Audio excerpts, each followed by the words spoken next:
ഉണ്ടോ? ഇപ്പം ഞാനിപ്പോൾ നിൽക്കുന്നത് UAE എന്ന് പറയുന്ന രാജ്യത്തെ ദുബായ് എന്ന് പറയുന്ന പ്രവിശ്യയിലെ ഗോൾഡ് സൂക്കിലേക്ക് പോകുന്ന ആ വഴിയോരത്താണ്. ഇത് നമ്മുടെ എറണാകുളത്തെ ഈ മറൈൻ ഡ്രൈവിന് അപ്പോൾ ഒരു 100 മറൈൻ ഡ്രൈവ് കൂടിയാൽ ഇതാവുമോ എന്ന് ചോദിച്ചാൽ ആവില്ല. കാരണം ഇതിൻ്റെ വൃത്തിയൊന്ന് നോക്കുക. ഇവിടെ എല്ലാ രാജ്യത്തെ ആളുകൾ, അതായത് ഇന്ത്യക്കാർ മാത്രമല്ല, മലയാളികൾ മാത്രമല്ല, മറ്റ് രാജ്യക്കാരും ഒക്കെ വന്നു പോകുന്ന ഒരു സ്ഥലമാണ്. പക്ഷേ എങ്കിലും ഇതിൻ്റെ ഒരു വൃത്തി നോക്കുക. എത്രമാത്രം ഇവിടെ യാതൊരു തരത്തിലുള്ള ശബ്ദവുമില്ല. ആകെ ഉള്ളത് ഈ ഉല്ലാസ രോഗികളുടെ കണ്ടോ, കടലിലൂടെ, കടലല്ല, ഇത് ഒരു കായല, ഒരു ബാക്ക് വാട്ടറാണ്.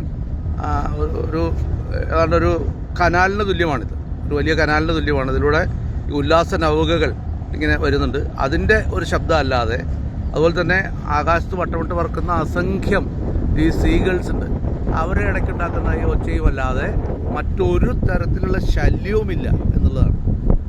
അപ്പോൾ മലയാളികൾ ധാരാളമായിട്ട് തിങ്ങിപ്പാർക്കുന്ന സ്ഥലമാണ്. ധാരാളം മലയാളികളുണ്ട്. എല്ലാ ജില്ലക്കാരെയും ഇവിടെ കാണാം. അതുപോലെ തന്നെ ഇന്ത്യയിലെ വിവിധ ഭാഗങ്ങളിലുള്ളവരുണ്ട്, മറ്റ് രാജ്യക്കാരുണ്ട്. പക്ഷേ അവരെല്ലാം എത്രമാത്രം അച്ചടക്കമാണ് പാലിക്കുന്നത്. ഈ രാജ്യത്തെ നിയമസംഹിതയുടെ ഒരു പ്രത്യേകതയാണ്. ഇതിൻ്റെ വലതുവശം, എൻ്റെ വലതുവശം എന്ന് പറയുന്ന ഒരു കോൺസുലേറ്റാണ്. ആ കോൺസുലേറ്റിലേക്ക് ഒരു ക്യാമറയ്ക്ക് പോലും കടന്നു ചെല്ലാൻ പറ്റാത്ത അത്രയുമാണ്.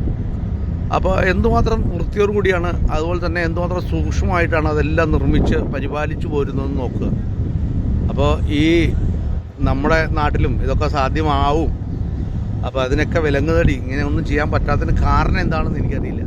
എന്തായാലും ഇവിടുത്തെ നിയമങ്ങളും ഒക്കെ തന്നെ ആയിരിക്കാം ഒരുപക്ഷെ ഇത് ഇത്രയും നന്നായി പരിപാലിച്ചു കൊണ്ടുപോകാനായിട്ട് സഹായിക്കുന്നത് എന്ന് ഞാൻ മനസ്സിലാക്കുന്നു. അപ്പോൾ നടന്നു പോകുന്ന സ്ഥലങ്ങളിൽ എന്തെങ്കിലും ഒരു അഴുക്കോ അല്ലെങ്കിൽ ചപ്പു ചവറുകളോ എവിടെയെങ്കിലും കാണാനായിട്ട് കഴിയില്ല.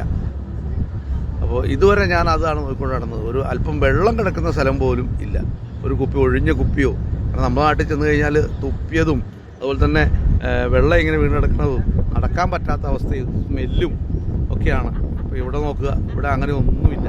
അപ്പോൾ എത്രയോ മനോഹരമായിട്ട് ഈ നാട് കൊണ്ടു നടക്കാനായിട്ട് പറ്റും എന്നതിൻ്റെ ഏറ്റവും വലിയ ഉദാഹരണം ആണ് UAE.